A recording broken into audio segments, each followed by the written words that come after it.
सकारात्मक सोच एक ऐसी शक्ति है जिसके जरिए कोई भी व्यक्ति कोई भी सफलता हासिल कर सकता है। जो सकारात्मक सोच रखते हैं उन्हें कोई बड़ा मंजिल भी हासिल करने में समय नहीं लगता है।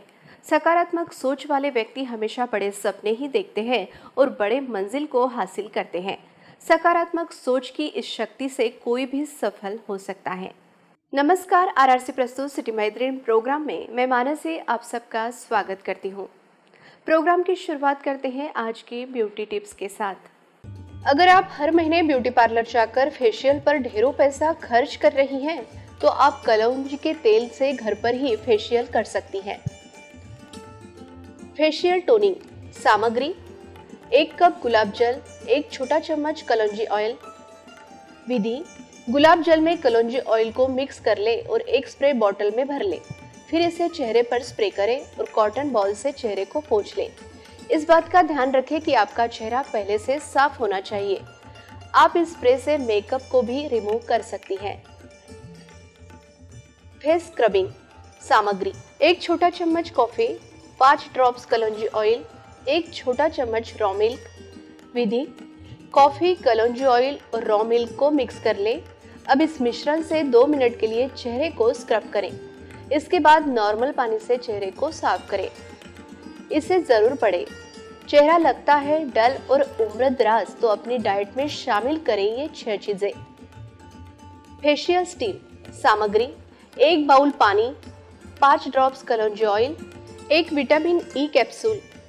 विधि: 1 बाउल पानी को उबाल ले। इस पानी में कलौंजी ऑयल और विटामिन ई कैप्सूल को पंचर करके डालें।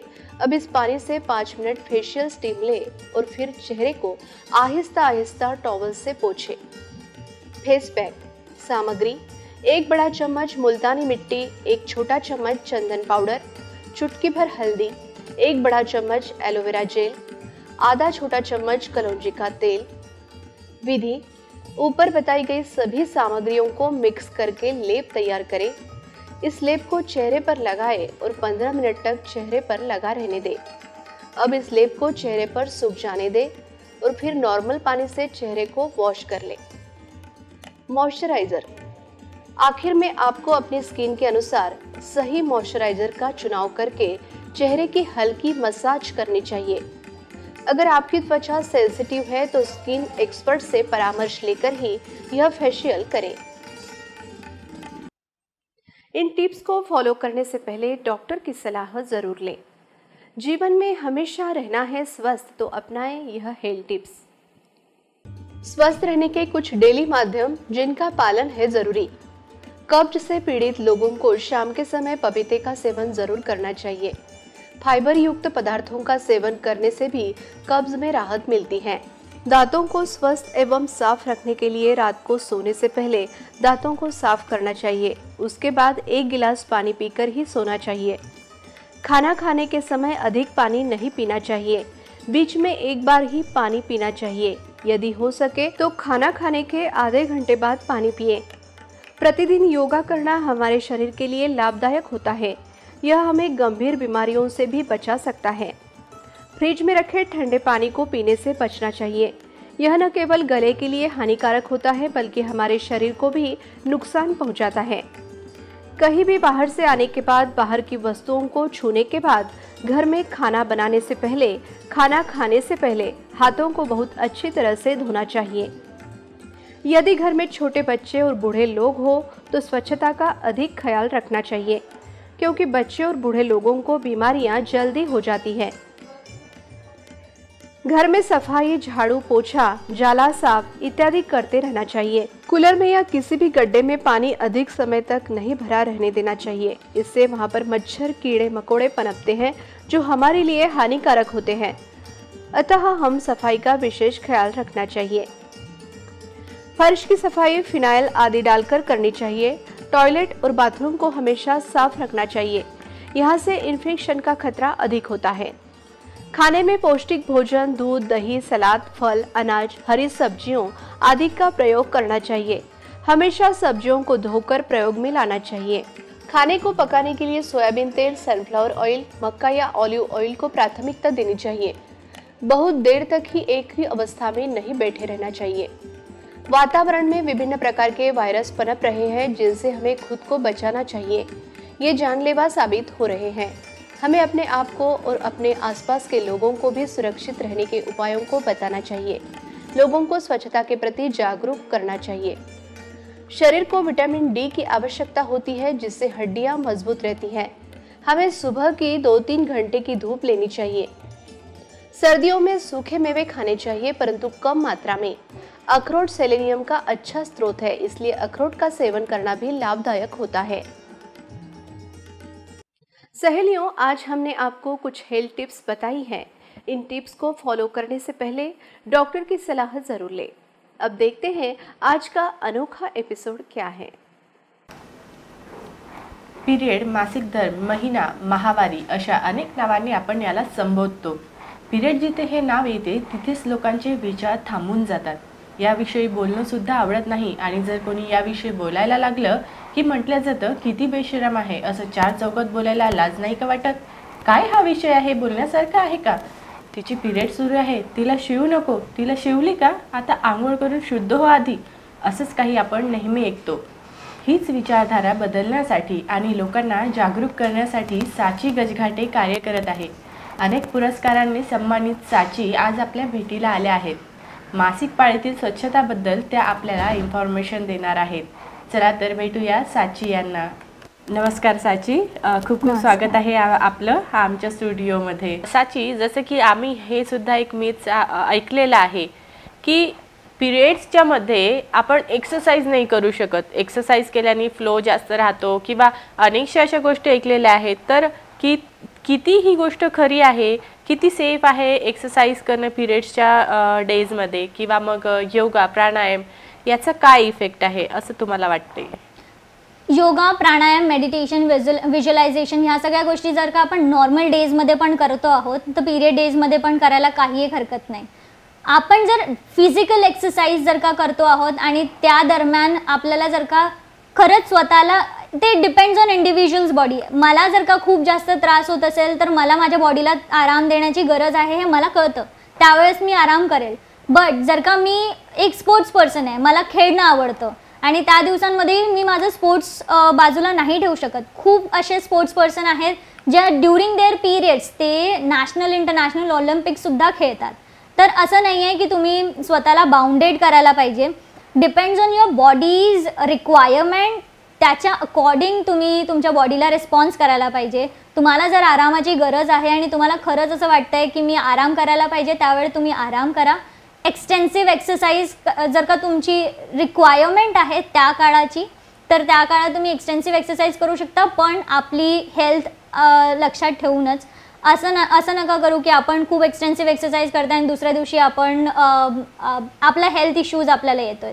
तर ह्या गोष्टींना म्हणजे ह्या गोष्टींना पूर्ण लक्षात घेऊन आपण स्वतःचे डिसिजन घ्यावे। स्वतःच्या बॉडीबद्दल you do have your rights for your body, तर तुम्हाला जो डिसिजन घ्यायचा आहे तो तुम्ही घेऊ शकता। आणि साची, आमच्या सगळ्यांच्याच घरात आम्हाला हे म्हटलं जाते की पिरियड्समध्ये तुम्ही जर हेअर वॉश करसाल तर फ्लो कमी राहतो। आणि एका इकडे मी असं सुद्धा ऐकलं आहे की पिरियड्सच्या सेकंड, फर्स्ट डेमध्ये जर तुम्ही हेअर वॉश करसाल तर तुम्हाला अनेक आजारांना पुढे फेस करावं लागेल। तर हे कुठपर्यंत खरं आहे आणि काय वाटतं याबद्दल? जसं तुम्ही पहिला सेंटेन्स मधला म्हटलंय की असं मिथ आम्ही ऐकलंय, तर हे पण मिथ आहे। सायंटिफिकली जर पाहिलं गेलं तर असं काही होत नाही। बेसिकली आपल्याला आपल्या डोक्यामध्ये, आपल्या विचारांमध्ये ह्या सगळ्या गोष्टी आधीपासून भरत आल्यात। आपणही कधी म्हणजे एक्सपिरियन्स केल्या नाहीत या गोष्टी की फर्स्ट और सेकंड डेला आपण हेअर वॉश केले तर आपला फ्लो कमी झाला किंवा पेन कमी झालं। बेसिकली जर का आपण म्हणजे वॉर्म वॉटरनी जर का हेड वॉश किंवा बाथ पण करतोय तर आपली पूर्ण बॉडी रिलॅक्स होते। सो दॅट्स अ मिथ की आपण हेअर वॉश करायला पाहिजे की नाही करायला पाहिजे, दॅट्स ओन पर्सनल डिसिजन। आपण कोणाला बाउंडेड करू शकत नाही, कारण पिरियड्समध्ये का करावे का नाही करावे, पिरियड्स स्वतःच एक नॉर्मल गोष्टी आहे, तर त्याला तितक्याच नॉर्मली आपण जे आपण आपल्या नॉर्मल डेजमध्ये राहतो त्याच प्रकारे आपण पिरियड डेजमध्येही राहायला पाहिजे। असं काही नाही आहे की ह्या गोष्टी करायच्या नाही किंवा हे खायचं नाही ते खायचं नाही। Depends on your body and your cravings, म्हणजे तुम्ही त्या पद्धतीने राहू शकता। आणि असं सुद्धा म्हटलं जाते की जसं पिरियड्समध्ये जे आहे हे खराब ब्लड बॉडीतून निघून जाते. आता या वेळेला स्त्री जी आहे ही अशुद्ध असते यामुळे. तर असं तुम्हाला काय वाटते की नॉर्मल ब्लड आणि पिरियड ब्लडमध्ये काय डिफरन्स आहे आणि तुमचे काय विचार आहे याबद्दल? पहिली गोष्ट की मासिक पाळीमध्ये येणारं आपल्या बॉडीमधनं जे ब्लड बाहेर येतं ते अशुद्ध किंवा शुद्ध नसतं. ते बॉडीमधलं जसं तुम्हाला माहिती असेल की सायकल असते पूर्ण आपल्या बॉडीमधली जी सायकल चालत असते ती सायकल प्रत्येक महिन्यात आपल्या बॉडीला आपल्या गर्भाशयाला तयार करते की जर का तिथे एक एग्ज आणि स्पर्मचा जर का मिलन झालं, झायगॉट बनला आणि झायगॉट बनल्यानंतर जर का तिथे बेबी प्रिपेअर व्हायला तयार झाला तर तेच ब्लड जे 3 आठवड्यांपासून तुमच्या बॉडीमध्ये युट्रसच्या लायनिंगमध्ये जे ब्लड कलेक्ट होतं तेच ब्लड 9 महिन्यांपर्यंत बेबीला न्यूट्रिशन आणि प्रोटेक्शन देण्यासाठी तिथे एक कवच बनवतं. तर हे ब्लड जे आपल्याच बॉडीमध्ये 9 महिन्यापर्यंत राहू शकतं तेच ब्लड आपल्या बॉडीमधनं जर का पुढल्या आठवड्यातच जर का बाहेर निघते तर ते इम्प्युअर कसं काय असू शकेल, राईट? तर ते ब्लड इम्प्युअर नसतं. आणि आपलं वेनल ब्लड म्हणजे आपल्या बॉडीमध्ये जे ब्लड असतं ते ब्लड आणि मेन्स्ट्रुअल ब्लड हे बहुतांश वेळेस सिमिलर असतं. कंपोनेंट्स फक्त हॉर्मोन्स जे असतात ते त्याच्यामध्ये जास्त असतात म्हणून त्याच्यामध्ये क्लम्प्स आणि क्लॉट्स येतात. आणि लायनिंग जी असते ती लायनिंग शेड होते. तर युट्रल लायनिंग जी असते ती युट्रल लायनिंग शेड होते थ्रू वजायना म्हणून त्याच्यामध्ये क्लम्प्स आणि क्लॉट्स आपल्याला दिसतात. बेसिकली जास्त काही फरक नसतो. आणि हां, पिरियड ब्लड हे प्युअर असतं, नॉट लाईक की इम्प्युअर असतं. त्याला इम्प्युअर का बरं म्हटलं जाते, अशुद्ध का बरं म्हटलं जाते? कारण कुठलंही ब्लड जर का आपल्या शरीराच्या बाहेर निघते आणि ते बाहेरच्या वातावरणाच्या संपर्कात येते तर ते ऑक्सिडाईज होऊन त्याच्यामध्ये बॅक्टेरियाज ग्रो होणं स्टार्ट होतात. तर म्हणून म्हटलं जातं की आपण जर जेव्हाही पॅड वापरतो ब्लड त्यावरती अब्झॉर्ब होतं, कलेक्ट होतं. म्हणून ते ब्लड जर का बाहेरच्या वातावरणासोबत इंटरॅक्ट झालं, ऑक्सिडाईज झालं तर ते ब्लड आपल्याला बॅक्टेरियल इन्फेक्शनसाठी कारणीभूत ठरू शकतं. म्हणून पॅड्स आणि बाकीच्या जेही अब्झॉर्बन्स किंवा काही आपण कलेक्टिव्ह मेन्स्ट्रुअल कप्स असतील काहीही आपण यूज करतो ते आपण प्रॉपर वेळेमध्ये चेंज करायला पाहिजे. तर येस, सगळं जर का एकत्र केलं तर पिरियड ब्लड हे इम्प्युअर नसतं, नॉर्मल ब्लड असतो बट फक्त with the specialize components. Okay. आणि साची असं सुद्धा म्हटलं जाते की काही मुली जे आहेत ते टॅम्पॉन्स यूज करतात. तर टॅम्पॉन्स यूज केल्याने त्यांची व्हर्जिनिटी संपून जाते असं सुद्धा म्हटलं जातं. तर हे कुठपर्यंत खरं आहे? ओके, सो व्हर्जिनिटी हे 2 प्रॉडक्ट्सबद्दल जर का बोलल्या गेलं तर 2 प्रॉडक्ट्सबद्दल येतं. एक तर 3 प्रॉडक्ट्स आहे से. एक तर टॅम्पॉन्स, मेन्स्ट्रुअल डिस्क आणि मेन्स्ट्रुअल कप. मेन्स्ट्रुअल डिस्क सध्या ओरिजिनेट झाले म्हणजे मेन्स्ट्रुअल डिस्क बाहेरच्या देशांमध्ये भरपूर ठिकाणी वापरतात. इंडियामध्ये सध्या आला आहे. तर मेन्स्ट्रुअल डिस्कविषयी बहुतांश लोकांना माहिती नसतं. मेन्स्ट्रुअल डिस्क, मेन्स्ट्रुअल कप आणि टॅम्पॉन हे बॉडीमध्ये इन्सर्ट करण्याचे प्रॉडक्ट्स असतात. आणि त्यामुळे याच्याबद्दल असं एक मिथ आहे की त्याची जे कोणी टॅम्पॉन, मेन्स्ट्रुअल कप किंवा मेन्स्ट्रुअल डिस्क यूज करेल त्यांची व्हर्जिनिटी लॉस होईल. व्हर्जिनिटी हा सोशल कन्स्ट्रक्ट आहे. व्हर्जिनिटी अशी काही सायंटिफिक गोष्ट नाही आहे, हा सोशल कन्स्ट्रक्ट आहे. हायमेन एक टिश्यूची लेअर असते आपल्या वजायनल लायनिंगमध्ये, वजायनल ओपनिंगमध्ये, जी स्वतःच एक परफोरेटेड एक फिल्म असते. तर ती फिल्म जर का परफोरेटेड नसेल, परफोरेटेड म्हणजे आपल्या चहाची गाडणी असते तशी त्याच्यामध्ये काही होल्स असतात, ते जर का होल्स नाही राहिले तर मेन्स्ट्रुअल ब्लड बाहेर येऊच शकणार नाही. तो परफोरेटेड आहे म्हणून मेन्स्ट्रुअल ब्लड बाहेर येतं. तर ही सायंटिफिक गोष्ट आहे की हायमेन जे आहे हे स्वतःच एक परफोरेटेड फाईल असते ज्याच्यामधनं मेन्स्ट्रुअल ब्लड बाहेर येतं. ती जर का पूर्ण इंटॅक्ट असेल तर मेन्स्ट्रुअल ब्लड बाहेर येऊच शकणार नाही. आणि आणखी एक गोष्ट अशी की आपण म्हणजे इन्सर्ट करत असताना जर का हायमेन डॅमेज जरी झालं ते रिकन्स्ट्रक्ट होतं. हायमेन जर का हायमेन फक्त असं नाही आहे की काही इन्सर्ट केल्यानंतर डॅमेज होतं. तुम्ही जर का हॉर्स रायडिंग करताय, स्पोर्ट्स खेळताय त्यावेळेससुद्धा हायमेन ब्रेक होऊ शकतं. तर व्हर्जिनिटी हा एक पूर्ण सोशल कन्स्ट्रक्ट आहे. सायंटिफिकली याच्याशी कुठलाही संबंध नाही.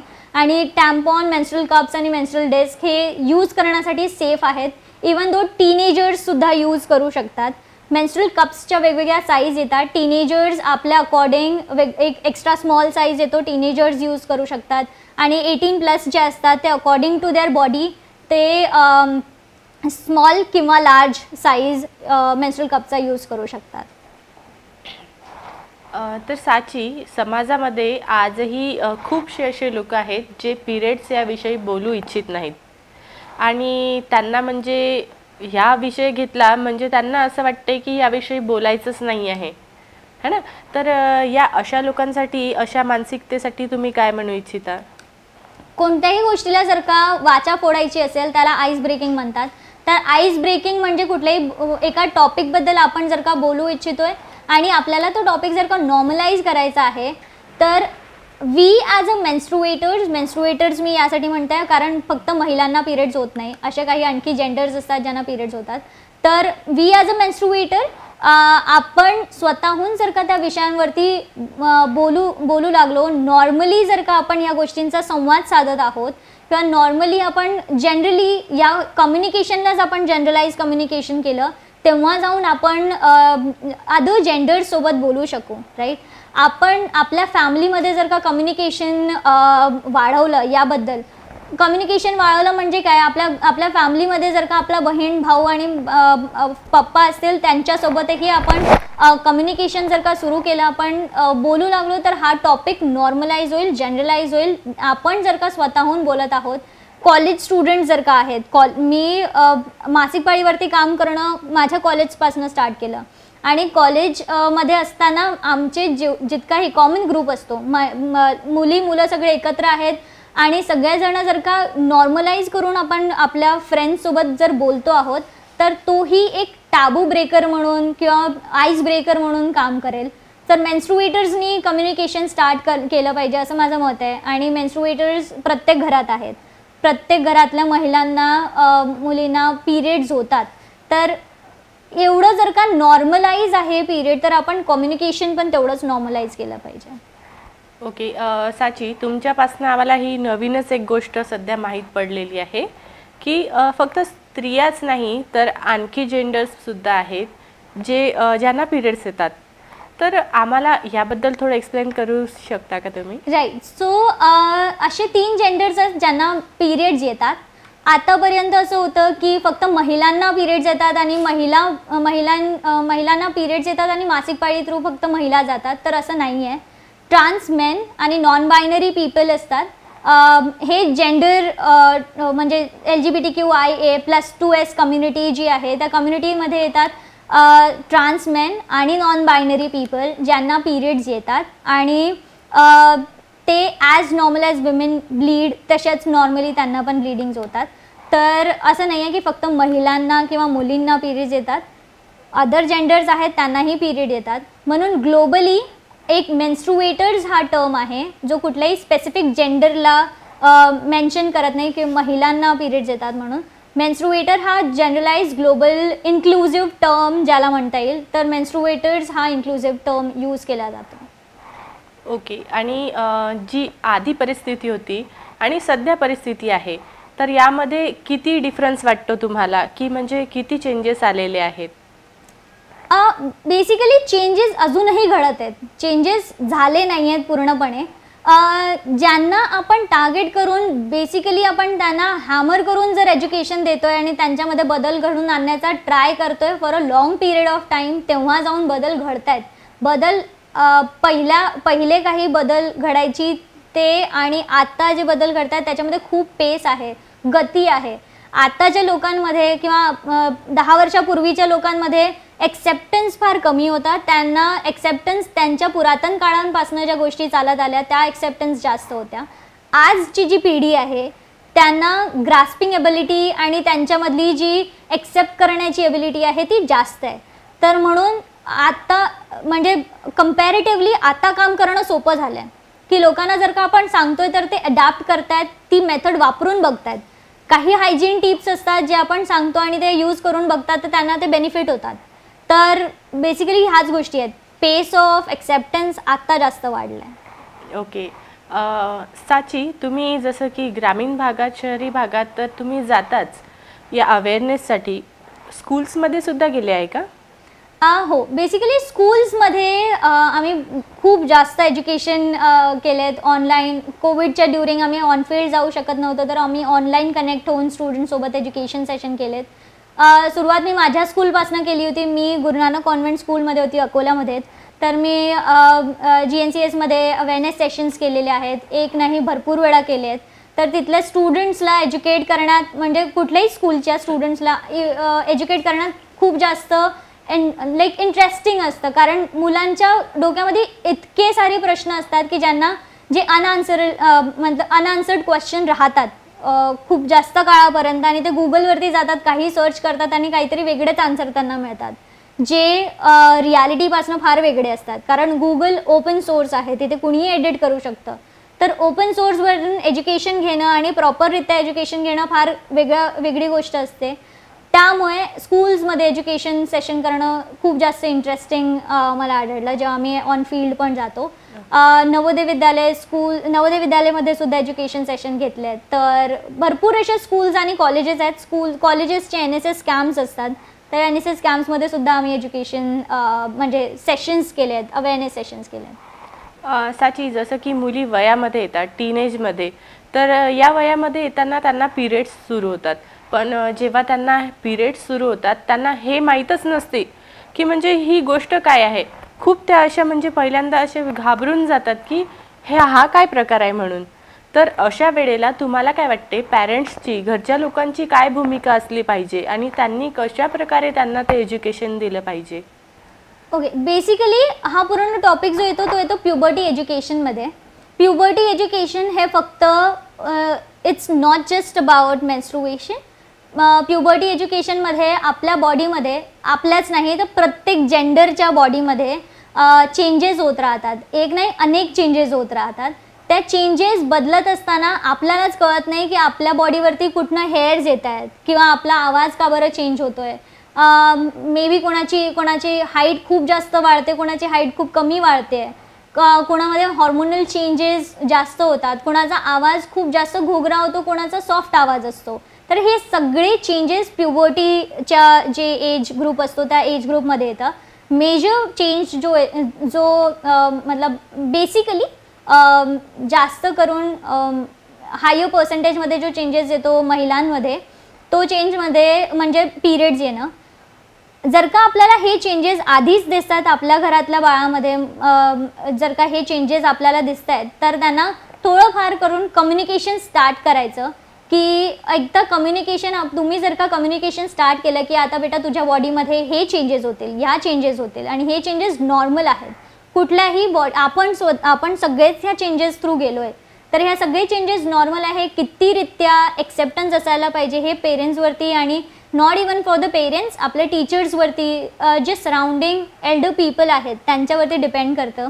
असं नाही आहे की फक्त पेरेंट्सवरती ही रिस्पॉन्सिबिलिटी आहे की आपण एज्युकेशन आणि म्हणजे मेन्स्ट्रुएशनवरती एज्युकेशन आपण त्यांना दिलं पाहिजे, तर स्कूलमध्ये टीचर्सनी पण दिलं पाहिजे. याला एक पर्टिक्युलर टर्म यूज केल्या जाते, प्री मेन्स्ट्रुअल एज्युकेशन. म्हणजे की मासिक पाळी येण्या अगोदर त्यांना मासिक पाळीबद्दल अवेअर करणं, जेणेकरून ते मेंटली प्रिपेअर्ड राहतील की दिस इज अ नॅचरल प्रोसेस आणि माझ्यासोबतही होऊ शकतं इन फ्युचर. तर ते मेंटली प्रिपेअर राहतील आणि ते त्या गोष्टीला तेवढंच नॅचरली एक्सेप्ट करतील. एक्झॅक्टली. साचीनी इथे आपल्याला खूप महत्त्वपूर्ण असे मुद्देसुद्धा मांडले आहे, खूप महत्त्वपूर्ण माहिती अशी सुद्धा आपल्याला दिलेली आहे. आणि जे आपण नवीनच एक ऐकलेलं आहे की पिरियड्स हे फक्त महिलांमध्येच नसतात तर इतर जेंडरमध्ये सुद्धा असतात, ही सुद्धा एक नवीन माहिती साचीने आपल्याला इथे दिलेली आहे. तर सगळ्यात शेवटी आता एक आणखी प्रश्न मी साचीला हा विचारू इच्छिते की साची, आमच्या सिटी मैत्रिणीच्या मैत्रिणींना तुम्ही काही संदेश देऊ इच्छिता का या कार्यक्रमाच्या थ्रू? नक्कीच. माझ्याकडे काही टिप्स अँड ट्रिक्स असतील आणि काही गोष्टी अशा आहेत ज्या आपण आपल्या डेली हायजीनमध्ये मेंटेन ठेवायला पाहिजे. तर सिटी मैत्रिणींना मी एक पहिलं एक बेसिक टिप आहे, ते म्हणजे आपण कधीही आपले जेनिटल्स साफ करताना, म्हणजे आपले गुप्तांग क्लीन करताना, वॉश करताना कधीही समोरच्या साईडने मागच्या साईडला वॉश करायचे. कारण बॅक्टेरियल फ्लो जो असतो तो मागच्या साईडला जास्त असतो, एनल होल साईडला जास्त बॅक्टेरियल फ्लो असतो जो आपल्याला इन्फेक्शन्स करू शकतात. त्यामुळे आपण फ्रंट टू बॅक जर का वॉश केलं तर आपला बॅक्टेरियल फ्लो बॅक साईडला जातो आणि वजायनल इन्फेक्शन होण्याचे चान्सेस फार कमी होतात. खूप जास्त क्लीन करण्याची गरज नाही आहे, वॉशेस किंवा सोप्स यूज करण्याची जास्त गरज नाही आहे, कारण वजायना is a self cleansing organ. स्वतःचा pH स्वतः मेंटेन होतो. जर का तुम्हाला फ्लो जास्त किंवा कमी होत म्हणजे वजायनल फ्लो जर का जास्त होत असेल, इचिंग होत असेल तर डॉक्टरशी संपर्क साधायला प्लीज टाळाटाळ करू नका. जर का टाळाटाळ कराल तर तुमच्या बॉडीसोबत म्हणजे इन फ्युचर इन्फेक्शन्स किंवा काय होईल आपण सांगता येत नाही. त्यामुळे प्रिकॉशन्स घेणं फार गरजेचं असतं. नेक्स्ट म्हणजे एक पिरियड्सच्या आधी आणि नंतर वाईट डिस्चार्ज येतो. तर जर का वाईट डिस्चार्ज तुम्हाला थोडा कलर, स्मेल आणि क्वांटिटी जर का ह्या 3 गोष्टी तुम्हाला डिफर वाटत आहेत, नॉर्मलपेक्षा जर का वेगळ्या वाटत आहेत, तर त्यासाठी तुम्हाला डॉक्टरकडे जाणं फार गरजेचं असतं.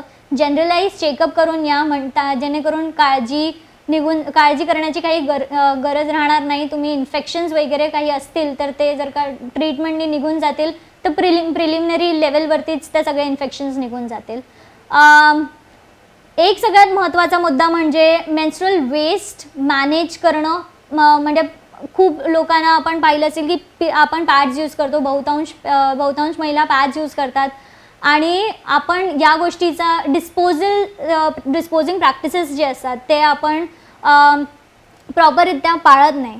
तर डिस्पोजिंग हॅबिट्स जे असतात, जर का पॅड्स यूज करत असाल तर डिस्पोजिंग हॅबिट्स आपल्याला लावायला पाहिजे. म्हणजे जर का आपण रॅप करतो न्यूजपेपरमध्ये, म्हणजे पहिली गोष्ट तर आपण खुलं कुठेही पॅड्स असं डस्टबिनमध्ये टाकू नये, कारण त्याच्यामध्ये ब्लड असतं आणि ते इन्फेक्शन करू शकतं. म्हणजे 12 ते 24 तास तर आपल्या घरामध्येच पॅड असतात डस्टबिनमध्ये, तर मे बी आपल्या फॅमिलीलाच इन्फेक्शन होईल. तर त्याला प्रॉपरली न्यूजपेपर किंवा कुठल्या याच्यामध्ये रॅप करून त्याच्यावरती रेड डॉट बनवून जर का आपण टाकता आलं डस्टबिनमध्ये, that will be very much better. कारण लोकांना म्हणजे जे लोक गार्बेज मॅनेज करतात त्यांना एक इंडिकेशन होईल की याच्यामध्ये पॅड्स आहेत, जेणेकरून ते प्रॉपरली मॅनेज करू शकतील. कारण ती पण तर व्यक्तीच आहे, ती पण मनुष्यच आहेत, त्यांना इन्फेक्शन होऊ नये म्हणून आपण स्वतःहूनच काळजी घ्यायला पाहिजे. जर का आपण सस्टेनेबल मेन्स्ट्रुएशनकडे जर का एक स्विच केला तर दॅट विल बी फार वे बेटर. कारण मेन्स्ट्रुअल वेस्ट होणार नाही. सस्टेनेबल मेन्स्ट्रुएशन म्हणजे अशा काही पद्धती वापरणं ज्याच्यामुळे एन्व्हायरमेंटला हानी होणार नाही. जसं आम्ही सांगितलं की पॅड्सच्या ऐवजी आपण मेन्स्ट्रुअल डिस्क, मेन्स्ट्रुअल कप वापरू शकतो, रियुजेबल पॅड्स वापरू शकतो, जेणेकरून मेन्स्ट्रुअल वेस्ट जास्त होणार नाही. साची, पिरियड्समध्ये महिलांना अशुद्ध मानलं जातं हे तर आहेच, त्यासोबतच एक अशी सुद्धा धारणा आहे की पिरियड्समधल्या महिलांच्या हातचं स्वयंपाक, जेवण खाल्ल्याने त्यांचे विचारसुद्धा अशुद्ध होतील किंवा लोकांचं म्हणणं असं आहे की आमच्यावर पाप चढेल, ही गोष्ट पापसुद्धा मानल्या जाते. तर यावर तुझं काय म्हणणं आहे? बेसिकली समाजामध्ये मासिक पाळीलाच एक अशुद्ध गोष्ट मानली गेली आहे, जी की नाही आहे. कारण मासिक पाळी ही एक नॅचरल गोष्ट आहे, जे बहुतांश महिलांसोबत होती आहे. ती नॅचरल फिनॉमिनन आहे, जो एका महिलेच्या शरीराला व्यवस्थितरित्या कार्यरत करण्यासाठी योग्य असते आणि महत्त्वाची असते. त्याला जर का आपण अपवित्र म्हटलं तर कसं चालेल? कारण आपल्या सर्वांचाच मासिक पाळी एक अशी प्रक्रिया आहे, आपल्या बॉडीमधली, आपल्या शरीरामधली एक अशी प्रक्रिया ज्याच्यामुळे एका बाळाला जन्म देण्यासाठी आपलं शरीर आपल्याला तयार करत असतं. तर जर का आपण याच शरीरामधनं आणि त्याच गर्भाशयामधनं आपण जर का बाळाला जन्म देत आहोत आणि त्याच गर्भाशयामधनं जर का मासिक पाळीचं रक्तही येत आहे, तर ते अशुद्ध कसं असेल? मग आपलाही जन्म त्याच प्रक्रिये थ्रू झाला आहे, मग आपण अपवित्र झालो का? नाही. कारण ही जी मानसिकता आहे ती बदलण्याची गरज आहे. आणि जो पूर्ण नॅचरल फिनॉमिनन आहे त्याला जर का आपण अपवित्र मानलं आणि त्याच गोष्टी ज्या रूढी परंपरानुसार चालत आल्या आहेत त्यांना जर का आता वाचा फोडून आपण बदलली नाही, तर आपल्या पुढल्या येणाऱ्या पिढीला आपण काय संस्कार आणि काय माहिती देतोय तीही जास्त इफेक्ट करेल, राईट? म्हणून आजच आपल्याला ह्या सगळ्या गोष्टी बदलणं आणि बदल होण्याची सुरुवात हे आपल्यापासून करणं फार जास्त महत्त्वाचं आहे. आणि जर का आपण आपल्या घरापासून सुरुवात करतोय तर ती खूप मोठी गोष्ट होईल, जेणेकरून आपल्या मुलांना, आपल्या येणाऱ्या पिढीला आपण योग्यरीत्या माहिती देऊ शकणार, त्याच्याबद्दल वाचा फोडू, कम्युनिकेशन करू, तेव्हाच ह्या सगळ्या गोष्टी नॉर्मलाइज होतील. तर मासिक पाळी, माहवारी ह्या सगळ्या गोष्टी अपवित्र नाही आहेत, कारण ही याच एका प्रक्रिये थ्रू आपल्या सर्वांचा जन्म झाला आहे आणि सृष्टी चालते आहे या एका प्रोसेसमुळे. मग आपण त्याला अपवित्र कसं काय मानू शकतो? एक्झॅक्टली, साचीनी म्हटल्याप्रमाणे पिरियड्स ये पाप नहीं पाक है. जी हाँ, म्हणजेच की पिरियड्समुळेच एका महिलेला मातृत्व प्राप्त होतं आणि एक नवीन जीव जन्माला येतो. तर याला पाप का मानावं हा प्रश्न नक्कीच आपण यावर विचार करायला हवं की खरंच पिरियड्स म्हणजे पाप आहे का, किंवा मग त्या महिलेच्या हातचं खाल्ल्याने खरंच आपली मती भ्रष्ट होते का, हा विचार नक्कीच करा. थँक्यू, तुम्ही एवढी अपॉर्च्युनिटी दिली आणि थँक्यू सिटी मैत्रिणी, तुम्ही आतापर्यंत ऐकून घेतलं. थँक्यू सो मच साची, इथे आल्याबद्दल आणि आमच्या सिटी मैत्रिणींना एवढी महत्त्वाची इन्फॉर्मेशन दिल्याबद्दल थँक्यू सो मच. थँक्यू. चला तर सिटी मैत्रिणींनो, वेळ झाली आहे निरोप घेण्याची. पुन्हा इथेच भेटूया पुढच्या भागात. तोपर्यंत नमस्कार. सकारात्मक सोच जिस व्यक्ति के अंदर भी होता है उसे हर मुश्किल काम आसान ही दिखता है. सकारात्मक सोच वाले व्यक्ति की बस मुश्किल काम ही नहीं बल्कि हर वह चीज़ जो दूसरों को मुश्किल नजर आता है वह उसे काफ़ी आसान नजर आता है. इस सकारात्मक सोच से कोई भी व्यक्ति हर काम को करके सबसे बड़ा और सफल व्यक्तियों में से एक व्यक्ति बन पाता है. सकारात्मकता का सीधा सा अर्थ होता है कि सही सोचना या अच्छा सोचना, लेकिन वही नकारात्मक सोचने का अर्थ होता है गलत सोचना, कम सोचना और हर चीज़ से खुद को खराब समझना. सहेलियों, वक्त हो चला है छोटे से ब्रेक का. ब्रेक के बाद फिर यही मिलेंगे.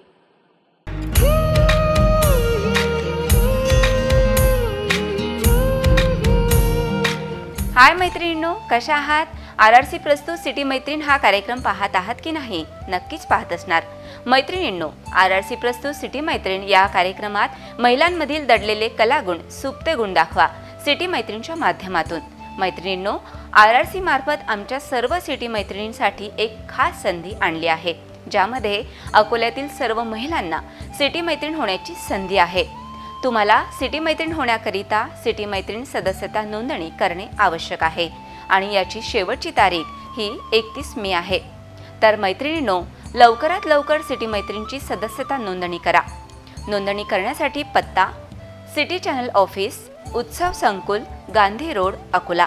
तसेच अधिक माहितीकरिता तुम्ही संपर्क करा 84 84 84 21 35 या हेल्पलाईन नंबरवर. होणार ना मग सिटी मैत्रीण सदस्य? लवकरात लवकर नोंदणी करता सिटी चॅनलच्या ऑफिसमध्ये भेट द्या. सकारात्मक सोच जिसके अंदर भी होता है लोग उसे काफ़ी प्रेम करते हैं और पसंद करते हैं. इसका कारण यह है कि सकारात्मक सोच रखने वाला व्यक्ति हमेशा आगे बढ़ता है, इसके साथ वह अन्य की भी मदद करता है. ऐसा व्यक्ति हमेशा अच्छी बात करता है. दुखी इंसान के अंदर भी आशा का एक दिया जलाता है, जिसके कारण लोग ऐसे व्यक्ति को पसंद करते हैं. ब्रेक के बाद सभी सिटी मैत्रीण के दर्शकों का बहुत बहुत स्वागत है. अब हम सीखेंगे इंग्लिश प्राध्यापिका कीर्ति सराफ मैडम इनके साथ.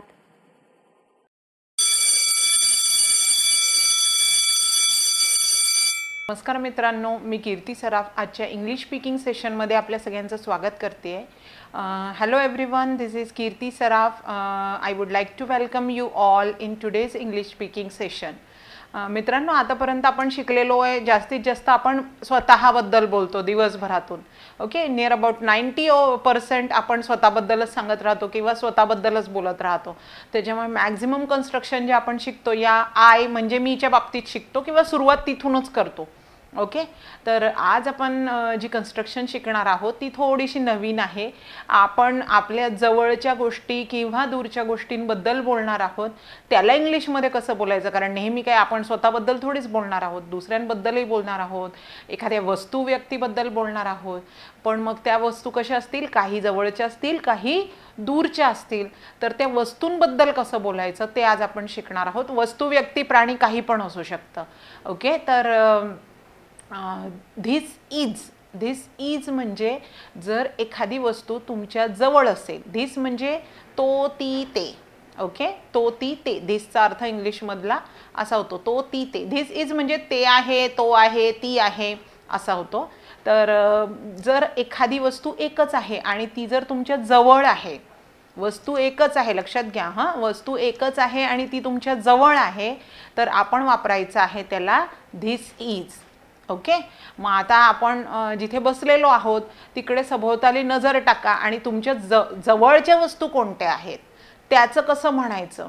मग आता तुम्हाला सांगायचं आहे, समजा हा पेन आहे, दिस इज अ पेन.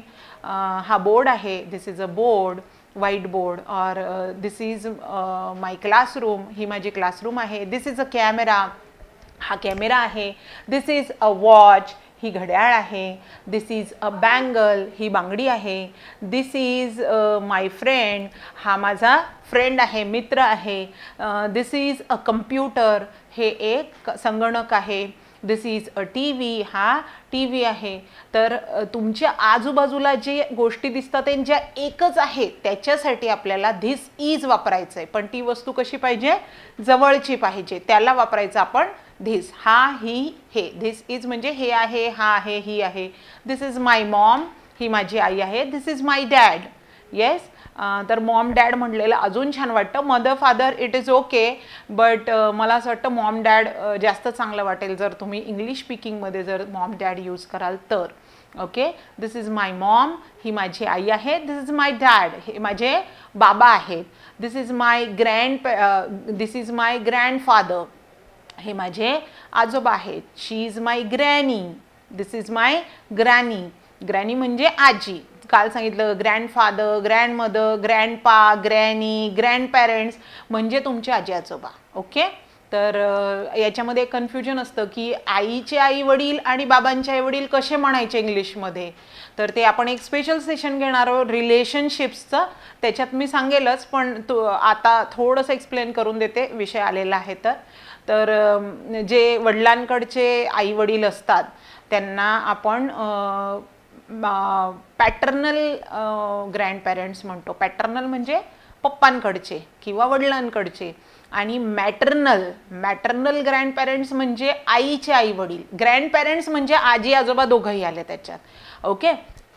तर पॅटर्नल ग्रँडमदर म्हणजे पप्पांची आई. पॅटर्नल ग्रँडफादर म्हणजे पप्पांचे वडील. ओके. किंवा वडिलांचे वडील. आता मॅटर्नल ग्रँडमदर म्हणजे आईची आई आणि मॅटर्नल ग्रँडफादर म्हणजे आईचे वडील. ओके. प्रत्येक गोष्टीला म्हणजे इंग्लिश शब्द आहे, फक्त आपण तो कधी आठवला नाही, कधी विचार केला नाही किंवा आपल्याला कधी काम नाही पडलं, होऊ शकतं है ना. पण आता आपण इंग्लिश बोलायचं ठरवलंय तर try to find out an English word for everything. आणि ते तुम्ही जेव्हा इंग्लिशमध्ये थिंकिंग सुरू कराल ना, that is the first step. You start growing in English speaking, है ना. तुमचं आपोआपच इम्प्रूव्हमेंट होत राहील. कारण आज एक 10 वर्ष पहिले मी पण सुरुवात अशीच केली होती, है ना. मी प्रत्येक गोष्ट इंग्लिशमध्ये काय बोलली जाईल किंवा कशी बोलली जाईल, याला इंग्लिशमध्ये काय म्हणणार, त्याला इंग्लिशमध्ये काय म्हणणार, मी शोधत गेली आणि सापडत गेलं. म्हणजे प्रत्येक शब्दाला इंग्लिश शब्द आहे, फक्त तो आपल्याला माहीत करायचा आहे, यूज करायचा आहे. जर समजा तुम्हाला माहीत झाला आणि जर तुम्ही तो 2-3 वेळा यूज केला तर तुमच्या जिभेवर रेंगाळतो, तुम्हाला त्याचा मीनिंग परमनंट लक्षात राहतो, यूज केल्यामुळे लक्षात राहतं. पण ओके. तर आपण त्याला वापरलं 2-3 वेळा तर तो तुमच्या परमनंट मेमरीमध्ये फीड होतो आणि जेव्हा जेव्हा लागलं तसं तसं मग ते आठवत जातं. तर प्रत्येक शब्दाला मित्र हो इंग्लिश शब्द आहे, फक्त आपल्याला तो सर्च करायचा आहे. तर आता आपण कोणतीही गोष्ट सर्च करू शकतो ॲट 1 क्लिक ऑन गुगलवर तुम्हाला सगळं मिळेल. बस meaning of this, meaning of that असं ते तुम्ही टाका त्याचं ज्याचं मिनिंग तुम्हाला हवं आहे. मराठीमध्ये टाका, हिंदीमध्ये, अगदी कुठल्याही लँग्वेजमध्ये तुम्हाला त्याचा अर्थ हा मिळत जातो. ओके, तर मित्रांनो आपण शिकलो आता this is a table, this is a computer. हा टेबल आहे, हे कम्प्युटर आहे. दिस इज माय रूम, ही माझी रूम आहे. दिस इज माय ब्रदर, हा माझा भाऊ आहे. दिस इज माय क्लासरूम, ही माझी क्लासरूम आहे. दिस इज माय स्कूल, ही माझी स्कूल आहे. दिस इज माय ऑफिस, हे माझं ऑफिस आहे. दिस इज माय बॉस, हे माझे बॉस आहेत. ओके, तर दिस इज अ बुक, हे बुक आहे. दिस इज अ मार्कर, हा मार्कर आहे. This is a white board, हा व्हाईट बोर्ड आहे. दिस इज अ चेअर, ही चेअर आहे. That is a couch, couch म्हणजे सोफा. तर आपण मराठीमध्ये सोफा म्हणतो, इंग्लिशमध्ये पण सोफा हा वर्ड आहे, पण जास्त जर तुम्हाला प्रॉपर बोलायचं असेल इंग्लिशमध्ये तर सोफाला इंग्लिशमध्ये काउच म्हणतात. ठीक आहे, तर जो व्यक्ती आता काउचवरून मला एक सेंटेन्स आठवलं, एक प्रोवर्ब आठवली, फ्रेज आठवली. तर he is a couch potato. त्याला म्हणतात की तो सतत बसून राहतो आळशीसारखा आणि नुसता बसलेला राहतो, काहीच काम नाही करत. आळशी व्यक्ती आहे, लेझी आहे एकदम. ओके, तर त्याला म्हणतात he is a couch potato. He is a couch potato म्हणजे तो काहीही काम नाही करत, तो नुसता बसून आराम करत राहतो. त्याला म्हणतात he is a couch potato, she is a couch potato, just sitting on a couch and watching TV or mobile and doing nothing. म्हणजे बस तो घरामध्ये बसलेला राहतो, काहीच करत नाही कामधंदा, त्याला आपण वापरतो couch potato. She is a couch potato म्हणजे ती काही कामधंदा करत नाही, नुसती बसलेली राहते. रिकाम टेकडे म्हणतो आपण मराठीमध्ये त्यांना. ओके, तर जे काही कामं नाही करत किंवा काहीच नाही करत, जे आर जस्ट सिटिंग आयडल, बस रिकामे बसून राहतात, त्यांना म्हणतात couch potato. So I don't want to be a couch potato. मला असं रिकाम टेकडं नाही व्हायचं आहे, है ना. तर काउच पटॅटो म्हणजे रिकामटेकडे लोक जे सतत बसून म्हणजे काहीच करत नाही. They are not doing anything, they are called as couch potato. Okay, तर ही एक प्रोवर्ब आहे इंग्लिशमधली. हा एक खूप छान वर्ड आहे, तुम्ही लक्षात ठेवाल. ओके, तर आपण धिस इज शिकलो. मग आता आपण धिस इजचं सेंटेन्स शिकलो. मग आता जर त्याचा क्वेश्चन विचारायचा असेल, आपण हळूहळू थोडं पुढे सरकतोय. आतापर्यंत आपण फक्त सेंटेन्स शिकत आलेलो आहे. आता आपण याच्या पुढे थोडेसे प्रश्न कसे विचारायचे ते पण शिकणार आहोत. तर ते इझी आपण सुरुवात करणार आहोत. आता धिस इज अ बुक आहे, मग याचा प्रश्न विचारायचा आहे. धिस इज अ बुक म्हणजे हे पुस्तक आहे. मग आपल्याला प्रश्न विचारायचा, हे पुस्तक आहे का. ओके, मग याचं कसं वापरायचं, धिस इज जे आहे याला उलटं करा, इज धिस. जसं आपण सेंटेन्समध्ये धिस इज वापरतो, तर क्वेश्चन करताना उलटं करा त्याचं. इज धिस अ बुक, हे बुक आहे का. इज धिस युअर पेन, हा तुझा पेन आहे का. इज धिस युअर रूम, ही तुझी रूम आहे का. इज धिस अ कॅमेरा, हा कॅमेरा आहे का. इज धिस अ कम्प्युटर, हे कम्प्युटर आहे का. इज धिस युअर सीट, ही तुझी सीट आहे का. इज धिस युअर ऑफिस, हे तुझं ऑफिस आहे का. इज धिस युअर बॉस, हे तुझे बॉस आहेत का. इज धिस युअर टीचर, ही तुझे टीचर आहे का. आता पहा, मी जेव्हा वाक्य बोलते आणि जेव्हा प्रश्न बोलते याच्यामध्ये ॲक्सेंट वेगवेगळा येतोय. ओके, जर तुम्हाला फ्लुएंट आणि नॅचरल आणि सिम्पल इंग्लिश बोलायचं असेल, add your emotion to that. जसं आपण मराठीमध्ये बोलतो अरे बापरे, तर आपले लगेच एक्सप्रेशन बदलतात, आपले हावभाव बदलतात, आपल्या शब्दांचं जे थ्रो असतो, जे ॲक्सेंट असतं, म्हणजे चढाव उतार जो असतो आपल्या शब्दांमधला तो बदलतो. त्याच्यामध्ये हावभाव पण आपण ॲड करतो. तसंच इंग्लिशमध्ये पण ॲड करा. मीन्स मग ते खूप नॅचरल वाटेल आणि ऐकणाऱ्याला पण छान वाटेल. ओके, तर मी म्हटलं होतं धिस इज अ बुक, हे एकदम सिम्पल याच्यामध्ये बोललं होतं की हे पुस्तक आहे. पण प्रश्न विचारताना आपण जरा स्ट्रेस देतो, इज धिस अ बुक, हे बुक आहे का. मग प्रश्न विचारताना आणि वाक्य बोलताना ॲक्सेंट किंवा तुमचं व्हॉइस इंटोनेशन जे आहे थोडा चढाव उतार वेगळा येतो. ते कृपया करून नोंद घ्या की ते तुम्हाला आलं पाहिजे. जेव्हा तुम्ही ते तसंच बोलाल तेव्हा तुमचं इंग्लिश स्पीकिंग जे आहे ते जास्त इफेक्टिव्ह वाटेल, जास्त नॅचरल वाटेल. जसं तुम्ही इंग्लिशमध्ये हावभाव मराठीमध्ये जेव्हा हिंदीमध्ये आपण आपल्या मातृभाषेत बोलतो तर आपण जसे हावभाव आपले इमोशन्स एक्सप्रेस करत असतो तसंच इंग्लिशमधून बोलताना पण इमोशन एक्सप्रेस करा. अगदी असं स्ट्रिक्ट बसून चेहऱ्यावर आठ्या आणून किंवा टेन्शनमध्ये इंग्लिश नका बोलू. जे पण बोला सिम्पल, इझी, नॅचरल बोला. समोरच्याला समजलं पाहिजे. बऱ्याचशा लोकांचं असं असतं की खूप कठीण शब्द वापरले, मोठे मोठे शब्द वापरले म्हणजे याचं इंग्लिश खूप छान आहे. मुळीच नाही. ते 90% लोकांना समजतच नाही. आपल्याला तसं इंग्लिश बोलायचंच नाही आहे. आपल्याला बोलायचं आहे simple, easy, sweet, understandable English बोलायचं आहे. ओके. आपण जे जे शिकतो आहात पहा, बरेचसे सेंटेन्स, बरेचसे वर्ड्स रिपीट होतात ते, आणि हे वर्ड्स ऑलरेडी तुमच्या शब्दसंग्रहात, तुमच्या व्होकॅब्युलरीमध्ये आहे. आपण काय करतोय, त्या शब्दांना फक्त एकत्र करून सेंटेन्समध्ये बसवतोय त्यांना, है ना. मी जे काही book, pen, camera, laptop, computer, chair, table, हे सगळे शब्द अगदी खेड्यापाड्यातल्या लोकांना सुद्धा येतात, है ना. म्हणजे इंग्लिश शब्द बरेचसे आपण यूज करतो. फक्त आपल्याला काय करायचं आहे, त्यांना एका सेंटेन्सच्या कन्स्ट्रक्शनमध्ये बसवून त्यांना प्रॉपर यूज करायचं आहे. ठीक आहे. आणि ग्रामरचा खूप काही विचार करायचा नाही आपण बोलताना. जसं मराठी आपण बोलतो, आपण काही खूप ग्रामर विचार करतो का, मी पास्ट टेन्समध्ये बोलते का, मी फ्युचर टेन्समध्ये बोलते का, मी हा वर्तमान काळ आहे का, नथिंग. आपण कधीच विचार करत नाही. रादर आपण कधी एवढा विचारच केला नाही मराठी ग्रामरचा. मग आपण इंग्लिश ग्रामरचा का विचार करायचा.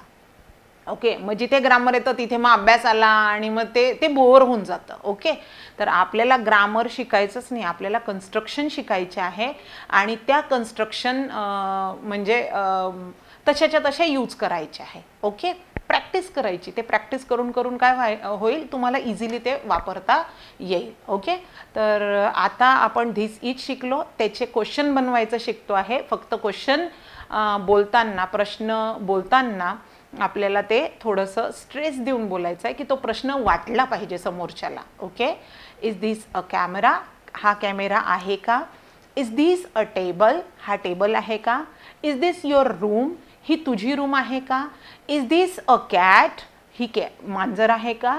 इज दिस युअर डॉग, हा तुझा कुत्रा आहे का. इज दिस युअर बॅग, ही तुझी बॅग आहे का. इज दिस युअर फोन, हा तुझा फोन आहे का. इज दिस युअर फ्रेंड, हा तुझा मित्र आहे का. इज दिस युअर मॉम, ही तुझी आई आहे का. इज दिस युअर डॅड, हे तुझे बाबा आहेत का. इज दिस युअर हाऊस, हे तुझं घर आहे का. इज दिस युअर सिटी, हे तुझं गाव आहे का. सो इज धिस प्रश्नामध्ये खूप इझी आहे. प्रश्न विचारणं काही खूप कठीण नाही आहे. दिस इजच्या ऐवजी त्याला उलटं करा, इज दिस करा आणि थोडा स्ट्रेस द्या बोलताना. प्रश्नार्थक बोला म्हणजे मग तो प्रश्न वाटेल. ठीक आहे. ओके. तर आपण धिस इज आणि त्याचा प्रश्न विचारायचा इज धिस हे शिकलो. आता आपण दॅट इज शिकणार आहोत. आपण काय केलं, धिस इज जवळची वस्तू आहे आणि एकच वस्तू आहे तेव्हा आपण धिस इज वापरतो. आता एकच वस्तू आहे आणि दूरची वस्तू आहे, जेव्हा आपण इज वापरतो म्हणजे ऑब्विसली एकच आहे. ठीक आहे. आर वापरलं तर अनेक असतात, हे आपण पहिल्या सेशनमध्ये शिकलेलो आहोत. आता दॅट इज, आता दॅट वापरतोय म्हणजे ती वस्तू दूर आहे आणि एकच आहे. ठीक आहे. आपण त्याला पॉइंट आउट करतो आहे. मी पॉइंट आउट करते म्हणजे ती वस्तू माझ्यापासून दूर आहे. ठीक आहे. सेम सेंटेन्सेस जसे धिस इजमध्ये बनवले आपण तसे सेम सेंटेन्सेस आपल्याला आता दॅट इजमध्ये बनवायचे. फक्त त्या वस्तू कशा आहे, आपल्यापासून दूर आहे. दॅट इज अ ट्री, ते झाड आहे. दॅट इज अ बर्ड, तो पक्षी आहे. दॅट इज अ हाऊस, ते घर आहे. दॅट इज अ शॉप, ते दुकान आहे. दॅट इज अ कार, ती कार आहे. दॅट इज अ कम्प्युटर, ते कम्प्युटर आहे. दॅट इज माय ऑफिस, ते माझं ऑफिस आहे. दॅट इज माय कलीग, तो माझा सहकारी आहे. दॅट इज माय फ्रेंड, तो माझा मित्र आहे. दॅट इज अ कॅमेरामॅन, तो कॅमेरामॅन आहे. दॅट इज अ चेअर, ती चेअर आहे. दॅट इज अ काउच, तो सोफा आहे. दॅट इज अ बॅग, ती बॅग आहे. दॅट इज अ फोन, तो फोन आहे. बघा आपण पॉइंट आउट करतोय, मी म्हणून बोट दाखवून म्हणते की दॅट इज म्हणजे ते दूर आहे आणि ते तुम्ही कोणाला तरी दाखवताय किंवा पॉइंट आउट करताय. दॅट इज अन एसी, ते एसी आहे. दॅट इज अ फॅन, तो फॅन आहे. Okay. That is a TV, तो टीव्ही आहे. दॅट इज अ कबर्ड, तो कबड आहे. दॅट इज माय बेडरूम, ती माझी बेडरूम आहे. Okay. That is my car, ती माझी कार आहे. दॅट इज माय मॉम, ती माझी आई आहे. दॅट इज माय डॅड, ते माझे बाबा आहेत. That is my sister, yes, तर ती माझी बहीण आहे. मग आता दॅट इज समजलं, दूर आहे, तुम्ही त्यांना उद्देशून बोलता आहात, ते तुमच्या जवळ नाही आहे, मग तेव्हा काय वापरायचं आपल्याला, दॅट इज. मग आता दॅट इजचा प्रश्न पण तसाच करायचा, जसा धिस इजचा केला तसा दॅट इजचा करायचा. धिस इज दॅट इजच्या ऐवजी काय वापरायचं, उलटं करायचं त्याला, is that. Is that a camera, तो कॅमेरा आहे का. इज दॅट अ कम्प्युटर, ते कम्प्युटर आहे का. तो ती ते, धिस म्हणजे हा ही हे, आणि दॅट म्हणजे तो ती ते. मग इज दॅट अ कॅमेरा, तो कॅमेरा आहे का. इज दॅट अ लॅपटॉप, ते लॅपटॉप आहे का. इज दॅट अ चेअर, ती चेअर आहे का. इज दॅट अ टेबल, तो टेबल आहे का. इज दॅट युअर ऑफिस, ते ऑफिस आहे का. इज दॅट युअर मॉम, ती तुमची आई आहे का. इज दॅट युअर डॅड, ती तुमचे बाबा आहेत का. ओके. तर अशा प्रकारे इज दॅटचे पण आपण प्रश्न तयार करू शकतो. तर मित्रांनो, आज आपण शिकलेलो आहे एखाद्या वस्तूबद्दल, व्यक्तीबद्दल जी जवळची आहे किंवा दूरची आहे, त्याचे वाक्य कसे बनवायचे आणि आपण त्यांचे प्रश्न पण कसे विचारायचं हे शिकलेलो आहोत. तर अशाच नवीन नवीन कन्स्ट्रक्शन घेऊन आपण रोजच्या भागात भेटणार आहोत. Keep on practising, keep on reading English, keep on listening, आणि कार्यक्रम असाच पाहत राहा, असेच तुमचे प्रतिसाद देत राहा.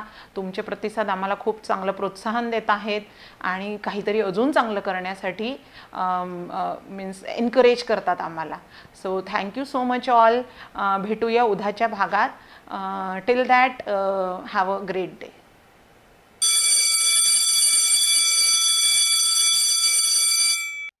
सहेलियों, अभी हमने कीर्ति सराफ मैडम के साथ इंग्लिश सीखी. अब सीखेंगे योग श्रद्धा मोकाशी मैडम के साथ. हरिओम तत्सत. गुड मॉर्निंग अकोला ह्या कार्यक्रमामध्ये पुन्हा आज आपण भेटलो आहोत.